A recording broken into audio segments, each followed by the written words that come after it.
Good morning. We are extremely pleased that you are here. It is good to come together for the purpose of co-creating. Do you agree? Yes. Co-creation at its best. Yeah. You are knowing what you are wanting. That's a good thing. Because once that desire becomes clear to you, it's a sure thing that it can become fully manifested. Do you realize that? Do you realize that once your desire is formulated in your own mind, once you know that you desire something, it's underway. So much has come before that point that you often do not even realize, because you got into the receptive mode. You usually don't know how, and you received the impulse or the inclination for that desire, but so much happened before that happened. And once that happened, since so much has already happened, once that's happened, once you know that you desire something, it's underway. Can you grasp that? Does that make some sort of sense to you? We want it to, because if you can get that, if that we just said to you makes sense to you, if you really believe it, if you really understand that once this experience has caused a formulated desire to be in your conscious mind, so much momentum has already taken place that it is a sure thing that it must come to full fruition, to the see it, hear it, smell it, taste it, touch it, where you can see it and recognize it and experience it, and others who are looking on in your direction can witness it too. But sometimes, even though the desire has formulated within you, even though it's vivid and it's real, you have other thoughts that surround it. That thought came in a sort of a flash, but then other thoughts that you've been practicing sort of bury it deep in the resistance. Thoughts like, oh, I can't do that, or I don't know anybody that's done that, or hardly anybody ever gets to do that, or this isn't something that my family has ever experienced, or this is so new to me, or I'm not qualified, or I'm not ready, or I'm not worthy, in other words, there are thoughts that you sometimes, you don't mean to, pile in on top of that. And it turns out, it's always been this way, but it's just sort of occurring to more and more of you, that your thoughts matter a lot. Your thoughts matter a lot, because what you think is a vibration that law of attraction is responding to. So what you think, and even more important, how you feel about what you think, equals your point of attraction, and everything that comes to you is controlled by that. Sometimes you don't realize that you have control of what comes to you, but it's always because you haven't practiced yet control of your own thought. If you're like most people, you let what's going on in your environment control your thought. We love you so much. You know what's coming next. But you are reactionary beings. You are reactors to conditions. And we understand why you would be, because things that are manifested, that's what your life is. In other words, your life is all that is surrounding you, and you've come as this fully manifested being capable of seeing and hearing and so forth, because you want to experience life in this way. You want to experience this leading edge version of life, this leading edge physically manifested version of life. You know, there's a whole lot of life that isn't fully manifested, but everything that is non-physical is experiencing with you this fully manifested life. We're all out here on this leading edge together. So we understand, in fact, we recommend that you embrace fully the physicality of your experience.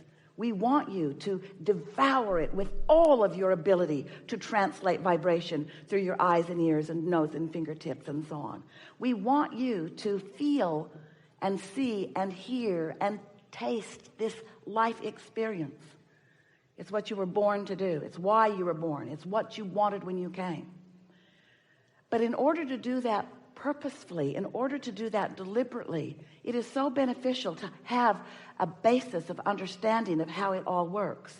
And so that's what we've been about for a long time, explaining to you that you are vibrational beings. Even though you do see, the reason you see is because you translate vibration, but you don't know you're translating vibration. You're just seeing, you're just experiencing the end results of being able to translate that vibration.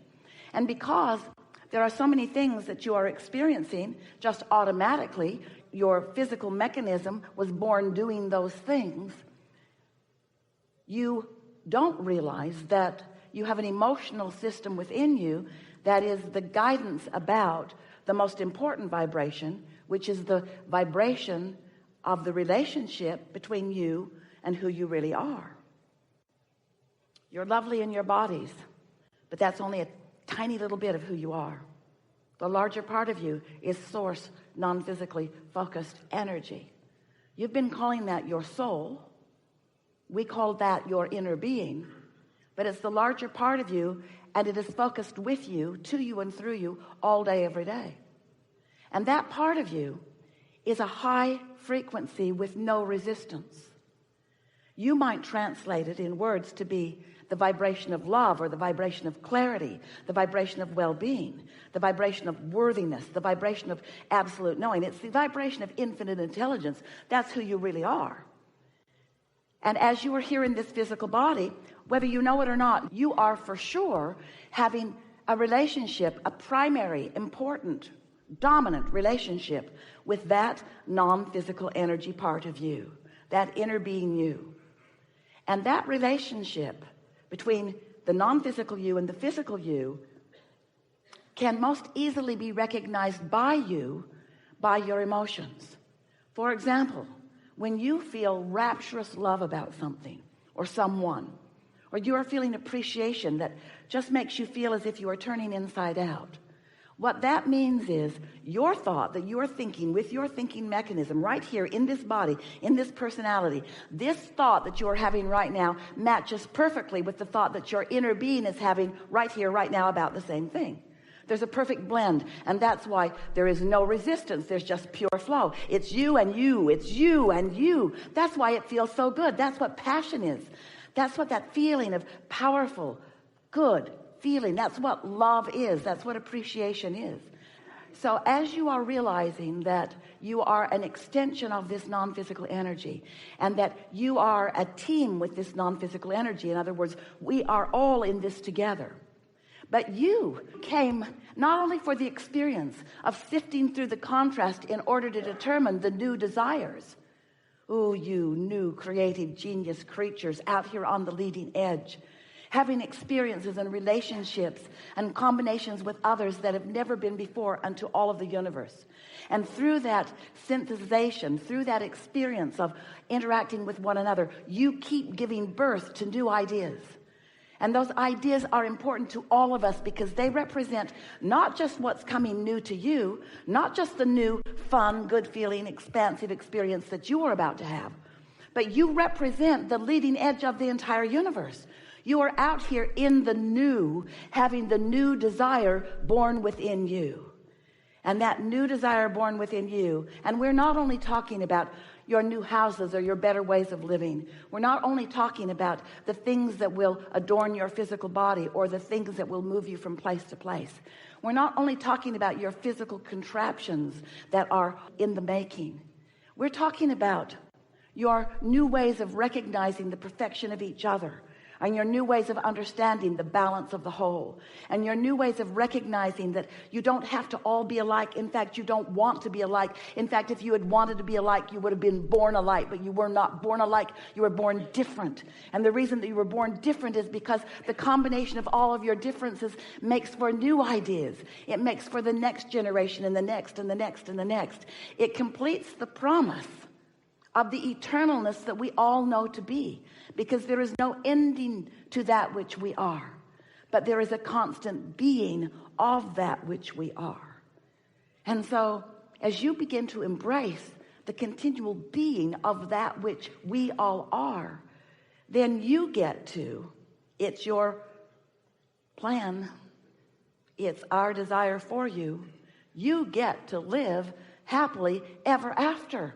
And ever after not meaning later, meaning now and now and now and now and ever after, you see. All of the things that you've been asking for, a part of you stands as the culmination of already. Not too satisfying for you, however, because it's a vibrational reality that you have to tune into. Just like tuning your radio tuner to the frequency of what's being broadcast. If you don't have your tuner set to the station that you want to hear, then you're not going to hear it. It is not different from that. In fact, it's exactly the same as that. It's vibrational. And so here's this broadcast of you. All of the abundance, all of the well-being, all of the clarity, all of the deliberateness being broadcast to you all day, every day. But you have to do step 3, which is adjust your tuner to that frequency. And over time, we've called that being in the state of allowing yourself to receive. We've called it being in the receiving mode, which means tune to the frequency so that you can hear. And today what we're wanting to say to you is that step 3, what it really is being in a vibrational frequency where what your inner being knows, you know too. The state of allowing yourself to be. Jerry always wanted to put all of our books in the bookstores with a label that said self-help from your total self. So it's that total self that we want you to be aware of, that whole of you, that inner being you. But we don't want it to be the inner being only. We want it to be the inner being that you let out, the inner being that you let out into your world, the inner being that comes out of your mouth, the inner being that is your wisdom. In other words, it's a blending of who you really are. And we want to say to you, finally, and then we'll open it for whatever you want to talk about, that the only thing that ever causes you at any time to ever not feel good about anything, the only time that you ever feel fear or depression or anger or even frustration or disappointment, the only time that you ever feel that, the only reason that you ever feel that is because you are not in that receiving mode, and you are therefore not allowing yourself to receive the fullness of what you've asked for. And you know, if your life hadn't caused you to ask for it, then you're not letting yourself receive it. It wouldn't bother you. But that's not the case. Your life did cause you to ask for it, and now you've got no choice if you want to feel good other than to let it in. It's time for you to get in the receiving mode. It's time for you to live the purpose of what you came to live. It's time for you to be who you really are. It's time for you to get tuned in, tapped in, turned on. It's time for you to begin receiving the flow, the stream of conscious awareness about you into your world. It's time for that. Don't you think it's time for that? Don't you think it's time for that? Don't you think it's time? Not only is it time, but it's time for it to be a consistent thing. Step 3 feels wonderful, but you know what step 4 is? Step 4 is mastering that. Step 4 is caring about how you feel. Step 4 is recognizing the importance of how you feel and knowing how you feel, what how you feel means. Knowing that when you feel elation, that you're tuned in, tapped in, turned on. And knowing that when you feel anger, that you're not. And the mastery of that includes understanding that the thing that you're looking at, the thing that you are having a knee-jerk response to, is not the problem. The problem is that you're looking at that thing that's making you feel like that. And you say, Abraham, it's my kid. Do you really want me to turn the other cheek? Yes. Not only does your kid want that, we want that for all of you. Why look at what makes you feel a way that your inner being does not feel? And you say, oh, Abraham, we have to face reality, and you should too.